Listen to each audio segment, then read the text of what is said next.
Hai semuanya, balik lagi di Bakat 6. Jadi hari ini gue ditemenin sama Danu lagi. Dan kita mau ngomongin tentang perbedaan antara pergi ke Jerman lewat agen dan mandiri.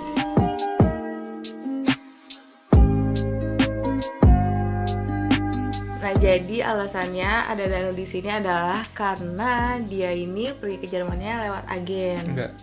Bener. Bener. Jadi lewat agen. Merah giginya.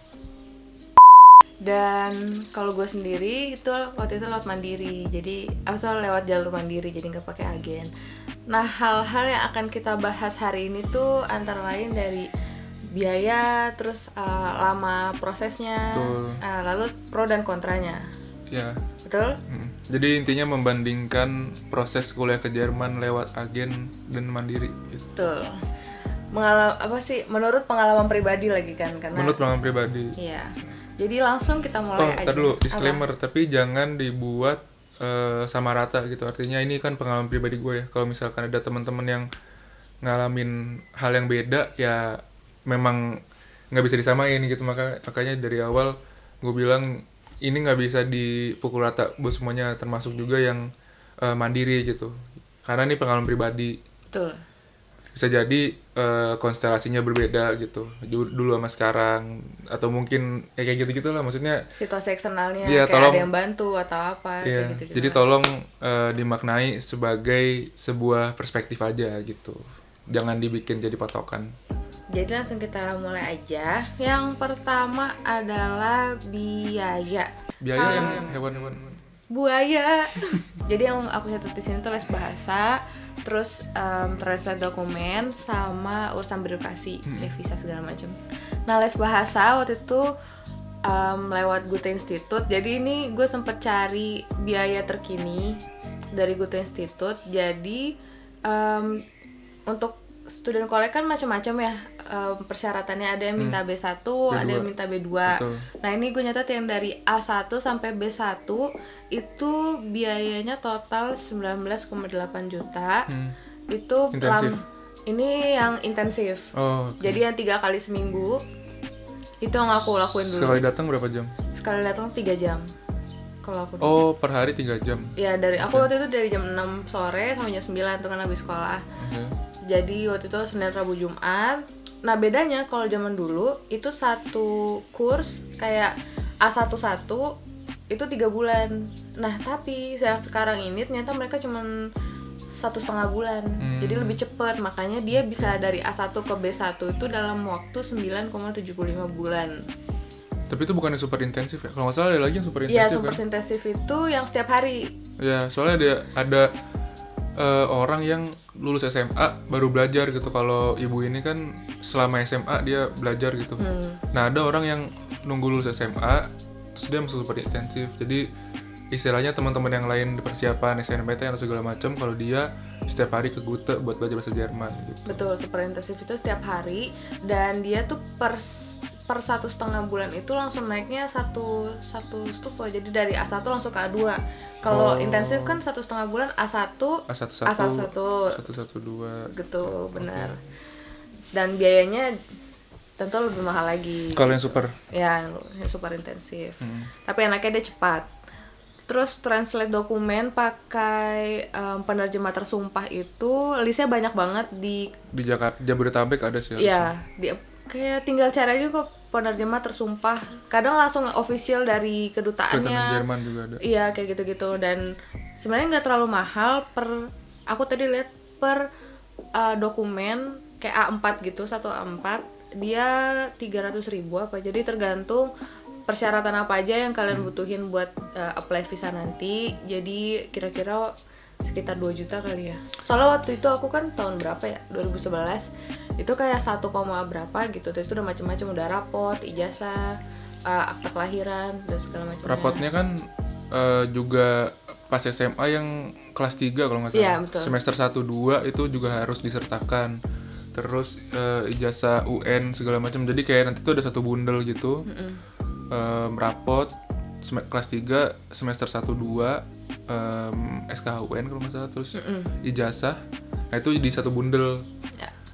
Nanti kalian tuh kayak harus nyiapin beberapa bundel, karena untuk daftar student college tuh butuh, untuk daftar kuliah nanti butuh lagi. Jadi kalau kalian mau kesini ya lebih baik bawa beberapa bundel kayak 5 atau 6 bundel gitu daripada udah nyampe Jerman terus kurang dokumennya gitu.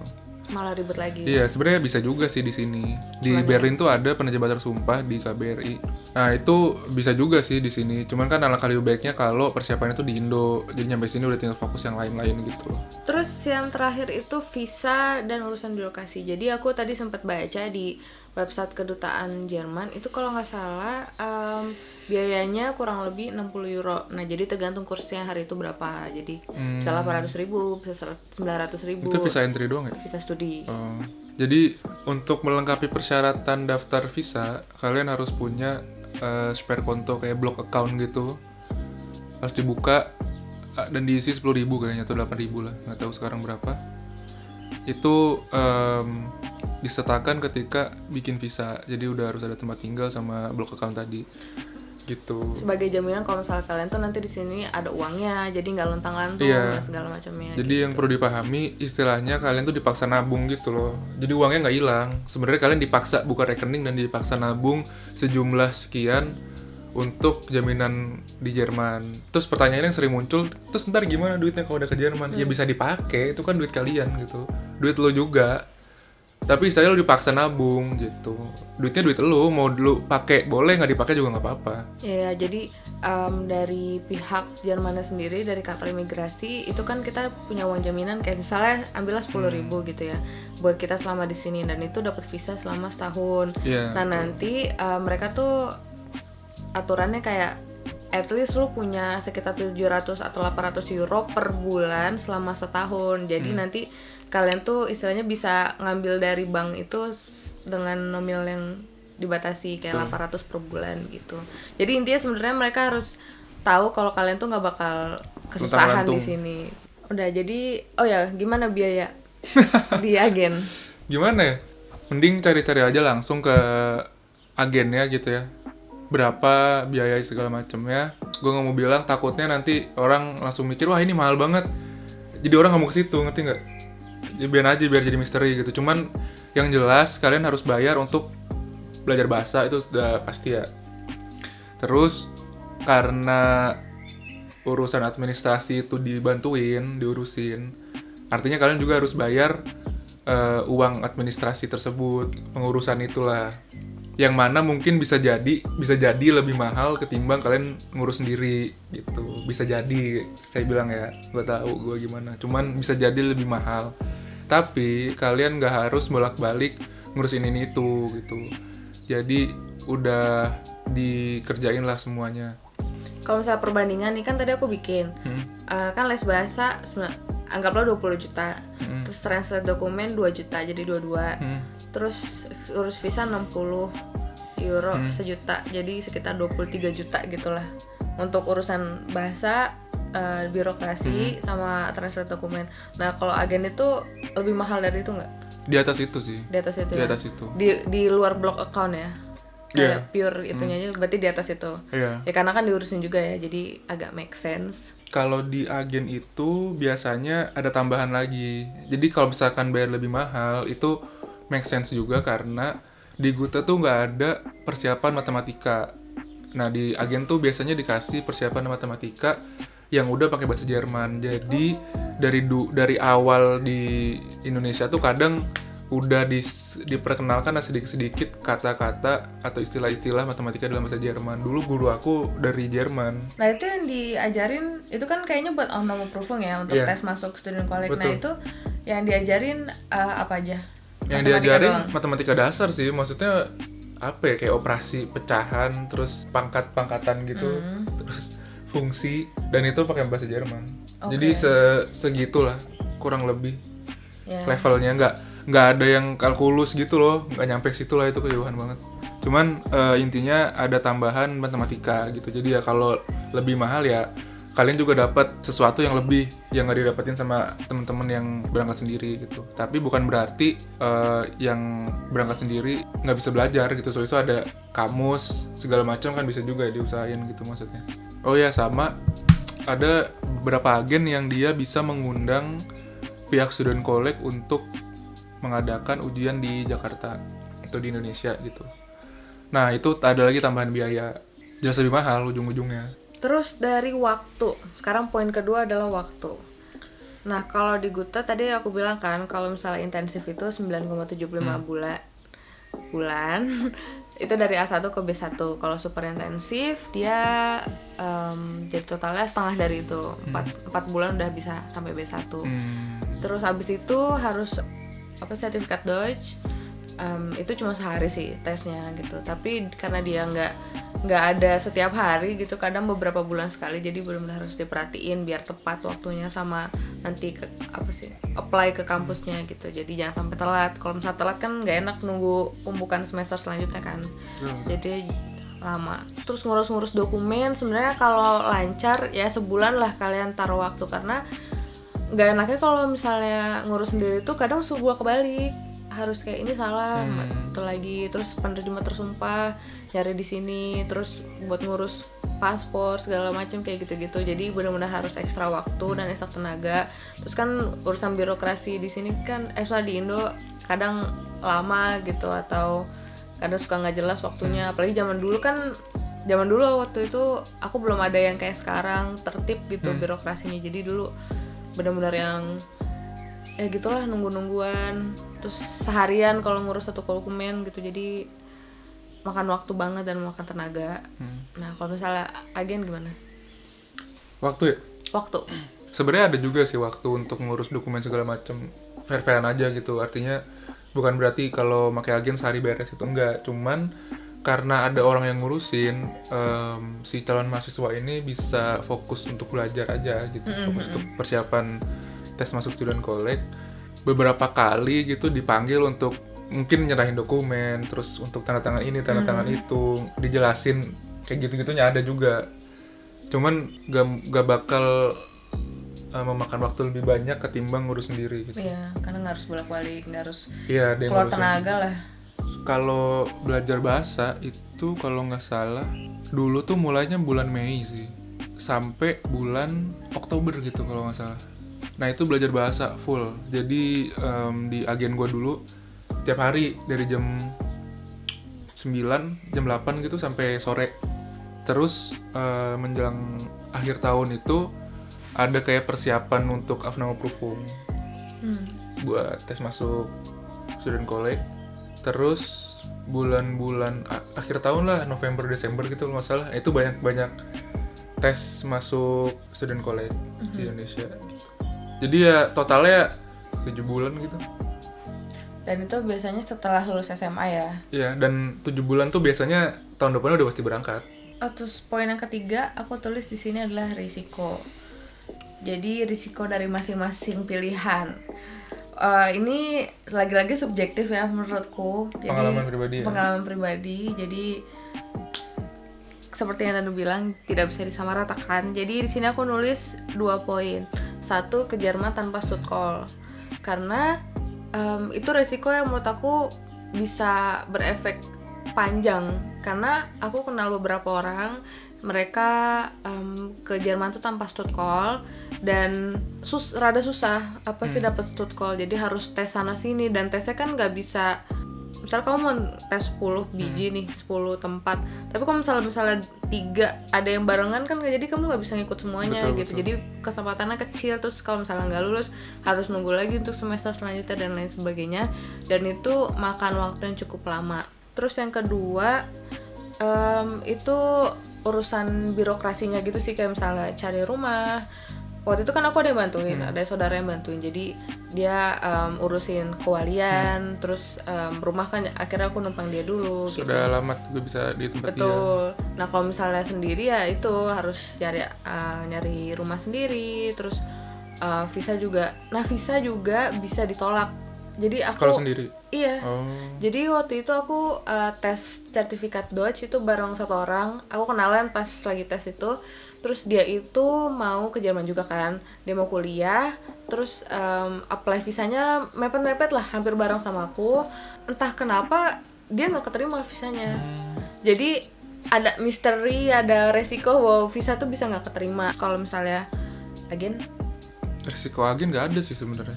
Sih maksudnya Ya sama lah, bisa juga ketolak gitu karena kan agen nggak punya hak untuk intervensi keputusan di kedutaan Jerman gitu. Jadi itu harus dipahami juga bahwa agen punya resiko yang sama sama yang berangkat sendiri gitu. Risikonya agen apa ya? Paling lebih mahal aja sih risikonya, lebih menguras kantong aja. Bener, karena kan Stuttgart juga udah ada tesnya di Indo lagi kan. Beberapa agen, nggak semua agen. Saking banyaknya agen di Indo. Di agen itu kan nggak semuanya mengadakan tes student collect yang tadi aku bilang. Artinya ada juga yang dia pakai agen terus dia berangkat ke Jerman dan mereka belum punya Stuttgart ya, ada juga gitu, mungkin banyak juga. Artinya ada tekanan dari segi waktu lah, karena visa untuk persiapan studi itu terbatas banget, cuman 2 tahun. Artinya selama 2 tahun tuh harus dapat kuliah lah. 2 tahun itu termasuk daftar student collect. Kalau misalkan di semester atau di 6 bulan pertama kalian nggak dapet studcall ya berarti kan harus nunggu term berikutnya gitu, artinya 1 semester. Ya udah berarti dari 2 tahun artinya 4 semester udah hilang 1, tinggal 3. Sementara studcall sendiri tuh 1 tahun kalau lancar ya. Banyak juga ada beberapa kawan yang harus ngulang di student collect gitu. Jadi ya 4 semester tuh nggak kerasa lah, cepet banget. Tapi bukan berarti nggak mungkin. Banyak juga yang datang ke sini nggak ada studcall sekarang udah kuliah gitu, santai-santai aja. Ya cuman itu harus disadari bahwa ada tantangan atau ada tekanan dari segi waktu gitu, harus cepet-cepet dapat kuliah. Sekarang kita udah sampai ke poin yang terakhir sih sebenarnya, pro dan kontra. Lagi-lagi ini subjektif, jadi kontranya di sini aku nulis risikonya tinggi. Pertama, yang kayak aku sebutin. Yang kedua, waktu persiapannya lebih panjang. Apalagi kalau misalnya kayak aku kan lesnya sambil sekolah kan, jadi harus juggling waktu antara sekolah sama les gitu, capek segala macam. Yang ketiga, capek mondar-mandir urus surat. Dan kalau misalnya kalian harus nyari rumah-rumah sendiri juga kan capek bolak-balik nyari rumah, karena kan nggak mudah gitu. Kita aja yang udah di sini karena susah cari rumah, apalagi yang dari Indo gitu. Jadi itu sih negatifnya. Oh iya, sama pas nyampe sini nggak ada temennya. Oh iya. Karena aku iri banget gitu. Ntar kamu cerita kali pro kamu. Jadi kontranya itu kesini sendiri, di pesawat sendiri. Ya udah, terus kontranya agen. Oh iya, soal yang rumah itu, jadi sulitnya itu memang sulit sih. Jadi dilihatnya itu pertama uang. Kalau uang buat anak yang baru datang itu nggak jadi masalah ya, karena masih ada uang sekian ribu euro gitu di konto. Cuman masalahnya landlord di sini kadang nggak percaya gitu. Bukannya rasis ya. Ini mah fair-fairan aja dari segi bisnis gitu. Artinya orang dari luar negeri belum tahu apa-apa soal Jerman, nggak tahu gimana gitu kehidupan di sini, tiba-tiba dia mau nyewa rumah, ya susah gitu. Artinya belum ada trust di situ. Konyolnya gini, emang dasar orang jahat itu nggak mengenal suku, budaya, bangsa segala macam ya. Artinya orang bule yang kita lihat, wah itu banyak juga yang tukang tipu gitu. Ada temen yang ketipu, dia apply dari Indo, seolah dia dapat, abis itu ternyata dibohongin, dibuat cabut duitnya sekian ratus euro. Itu ada yang kayak gitu, gue pernah dengar cerita. Jadi bahaya cuy sebenarnya. Harus hati-hati banget lah soal rumah ini gitu. Kontranya agen ya mahal lah, udah jelas. Udah itu doang. Iya, kalau menurut aku ya, pengalaman pribadi aku gitu, kalau aku ngeliat lagi, ini kan pengalaman pribadi ya, gak ada ininya sih, cuman lebih mahal aja. Udah jelas tuh, udah minus paling awal gitu. Tapi lagi-lagi subjektif. Buat orang yang alhamdulillahnya mungkin ada rezeki lebih ya nggak, ya udah gitu. Maksudnya bukan sebuah hal negatif. Relatif. Iya, relatif. Next, pro. Kan tadi kamu udah sempat nyinggung soal rumah, lanjutin. Peluang untuk dapat rumah tuh lebih besar kalau pakai agen karena dibantuin sama orang agen gitu. Plusnya lagi adalah ada Aufnahmeprüfung yang di Indonesia. Kalau yang berangkat sendiri kan dia tesnya ketika udah nyampe Jerman gitu. Tapi ini ada kawan-kawan yang pas di Indo aja udah bisa tes gitu. Artinya pengalamannya udah dapat duluan. Oh, gue udah tahu nih kayak gimana. Amit-amit nggak lulus gitu ya, dan harus ujian lagi nantinya. Dan kalian punya peluang itu lebih awal daripada teman-teman yang harus tesnya di Jerman gitu. Dan perlu dipahami kalau misalkan di Jerman itu ujiannya nggak terpusat di satu tempat. Artinya kalau misalkan kalian hari ini tes di Berlin gitu, ntar seminggu atau 2 minggu lagi tesnya di Kiel misalkan, dia kan harus ke Kiel gitu. Nggak kayak senam PTN yang kalian bisa di Jakarta tapi bisa daftar untuk Berlin, untuk Kiel, untuk Leipzig, itu nggak bisa. Soal belajar bahasa gitu ya, gue nggak tahu, maksudnya gue nggak pernah belajar di Goethe gitu ya, mungkin kamu bisa cerita. Cuman kalau di Agen itu dari awal belajar bahasanya, mungkin kamu dulu pakai Studio D di Goethe. Nah dulu tuh buku pengantar kita sama ya, di tempat gue juga pakai Studio D, di Goethe pakai Studio D. Tapi Agen itu mempersiapkan bahasa bukan untuk sekedar bisa bahasa, tapi untuk lulus Aufnahmeprüfung gitu, untuk student collect. Artinya setiap kali belajar itu ada latihan-latihan soal atau drill-drill soal yang itu arah-arahnya adalah seperti ujian masuk student collect gitu. Gue nggak tahu kalau di Goethe gimana ya, karena setahu gue Goethe kan institut kebudayaan gitu, mereka bukan agen, dan mereka nggak tahu bisa apa nggak ngasih soal-soal yang arah-arahnya itu mengarah ke level-level di ujian student collect gitu. Ntar kamu bisa cerita mungkin ya. Tadi ya udah sempat disinggung juga bahwa ada yang bantu ngurusin dokumen segala macamnya, jadi lebih enak. Tadi sempat disinggung juga bahwa enaknya Agen tuh nyampe sini, misalnya nyampe Jerman tuh udah ada temennya gitu. Itu benar juga sih. Zaman gue dulu tuh kayak transmigrasi gitu. Transmigrasi dari Indonesia ke Jerman. Banyak banget anak-anaknya. Jadi untuk beradaptasi di awal-awal tuh udah ada kawannya lah. Jadi senasib sepenanggungan, enak lah. Pengalaman gue pribadi, dulu pakai Agen itu nyampe Jerman udah ada yang menampung gitu istilahnya. Urusan-urusan birokrasi segala macam tuh dibantuin. Di Jerman tuh gimana ya, ribet tapi jelas. Kalau di Indo tuh dibikin seolah-olah simpel tapi nggak jelas, kayak ngejelimet apalah gitu. Belum lagi harus ada set-set pelicin-pelicin gitu kan. Benar-benar. Iya, susah lah. Kalau di sini ribet, harus ini itu. Cuman kalau kalian ngikutin step-stepnya mah beres, kelar, nggak ada urusan. Karena dulu gue ada yang mengarahkan gitu ya. Betreuer bahasa Jermannya, pendamping. Karena ada pendampingnya di sini. Kebetulan langsung diarahin ke tempat-tempat yang penting lah, strategis. Contohnya supermarket, nih ada supermarket ini misalkan. Terus buat yang muslim, lo kalau mau beli daging halal ada toko-toko di sini. Ini lo kalau mau sholat ada masjid sini gitu. Terus yang kawan-kawan beragama Kristiani gitu atau Hindu, Buddha tuh ada juga tempat ibadahnya di Jerman. Ya itu diarahkan lah ke tempat ibadahnya masing-masing, dikenalin sama senior-senior yang udah duluan di sini dan kebetulan aktif di rumah ibadah tersebut. Enaknya itu, jadi langsung cet kalian udah tahu kontak-kontaknya gitu. Jadi nambah, selain udah kenal sama teman yang dari Indo, dapat juga tambahan kenalan senior-senior yang udah lama di sini. Udah sih, pro-nya lumayan itu ya, banyaknya ternyata. Iya. Apa gue yang bacot ya? Enggak, ini kayaknya ini ya, ambasador Agen. Aduh, makanya gue gak mau sebut. Disangkanya nanti kayak jadi ambasador gitu. Iya, takut nanti ada salah interpretasi gitu loh.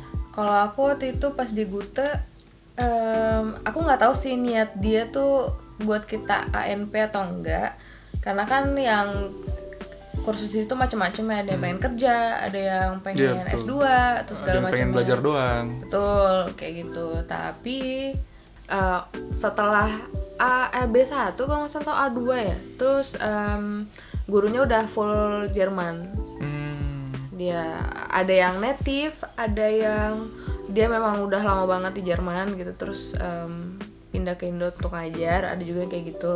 Terus metode belajarnya bagus sih menurut aku, komprehensif gitulah. Terus ya tapi sayangnya dia karena cuman les bahasa Jerman, jadi nggak ada bantu-bantu buat atau konsultasi untuk kuliah di Jerman. Oh, nggak ada? Nggak ada. Oh. Benar-benar kayak cuman les bahasa Inggris aja. Oke. Atau les bahasa asing gitu. Nah itu tadi, jadi bukannya gue jelek, tapi memang tujuannya bukan untuk itu. Makanya tadi gue tekanin juga bahwa bukannya gue jelek, tapi memang tujuannya bukan untuk membantu student ke Jerman, karena setahu gue dia itu cuman institusi kebudayaan gitu. Betul. Jadi pro-nya Mandiri sekarang aku mau bilang. Iya. Pro-nya agak lebih sedikit sih dari tapi ya gini, kalau misalnya mungkin ada beberapa orang yang budgetnya mepet gitu.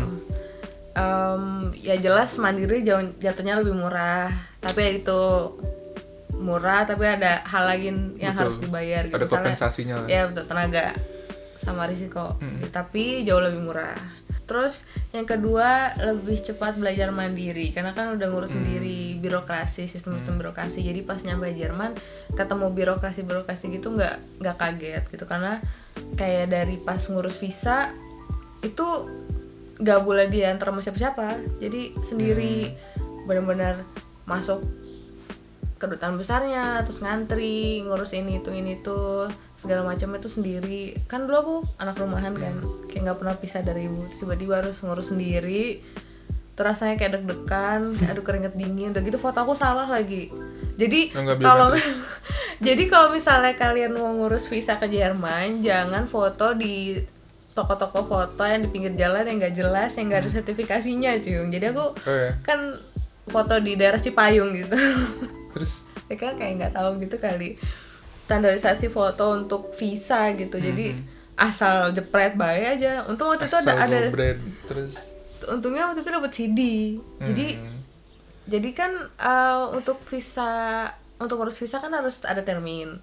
Nah kebetulan aku tuh di hari itu ngebooking 2 termin karena aku takut nggak dapet, jadi dua-duanya sebenarnya salah sih, harusnya satu aja cukup, cuman akhirnya aku kesana fotonya salah, jadi aku harus keluar lagi, harus nyari toko apa namanya tempat foto. lagi untuk membawa CD-nya. Jadi dari CD-nya itu dia tinggal nge-crop gitu, tinggal nge-zoom kan, karena waktu itu kurang zoom mukanya karena kan harus 80% muka. Ya, jadi kalau di sini bilangnya biometris foto gitu. Betul.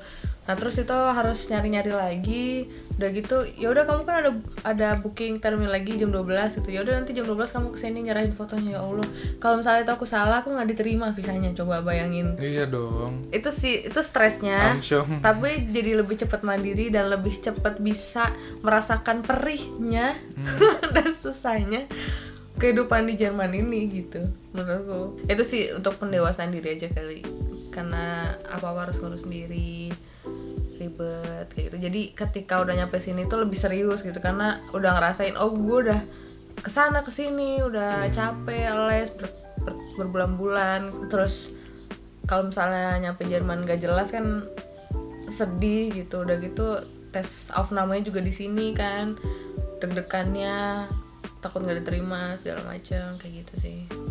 Tapi seru, kayak apa ya, living on the edge gitu.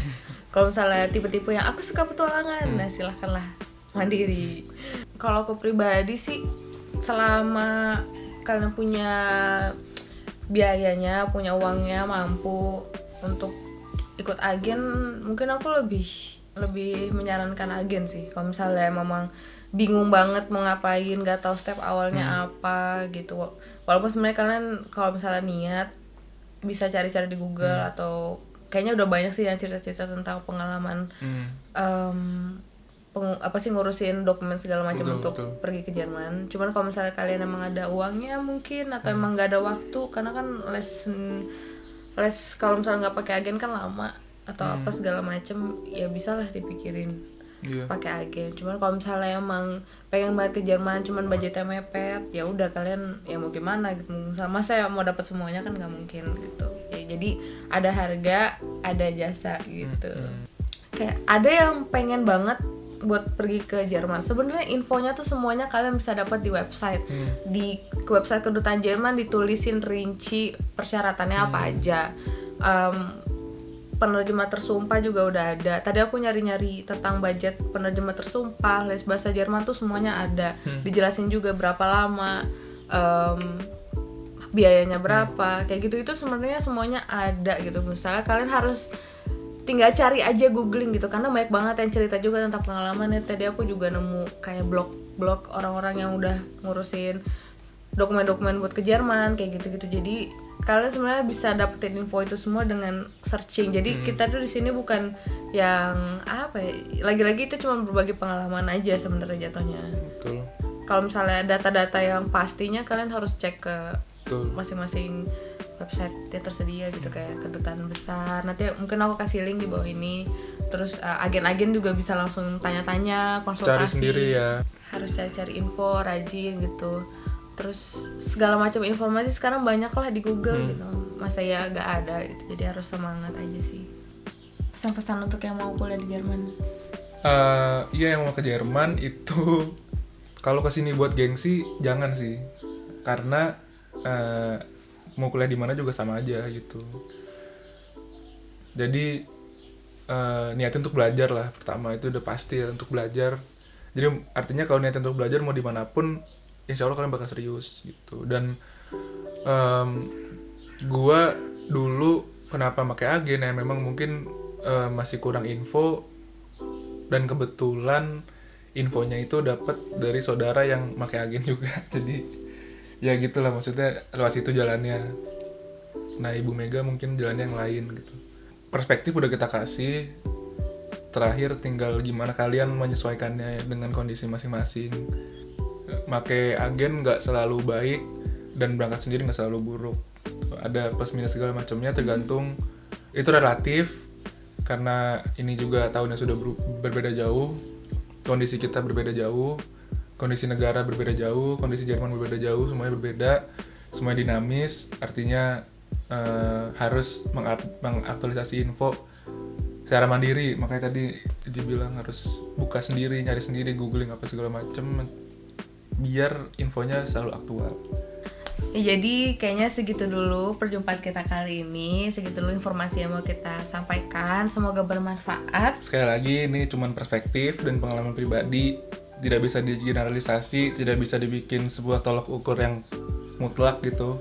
Silahkan disesuaikan dengan kondisi masing-masing dan kondisi kehidupan di dunia ini yang fana ini. Betul. Karena sangat dinamis gitu kan. Informasi juga harus selalu diaktualisasi, bisa dicari di website atau di Google. Karena biasanya instansi terkait bakal ngasih info yang paling aktual di laman website mereka gitu. Buat kawan-kawan yang punya opini atau ada yang ingin didiskusikan, bisa tinggalkan di kolom komentar. Atau kalau kalian punya permintaan atau keinginan untuk membahas sebuah tema tertentu, bisa juga ditulis di kolom komentar.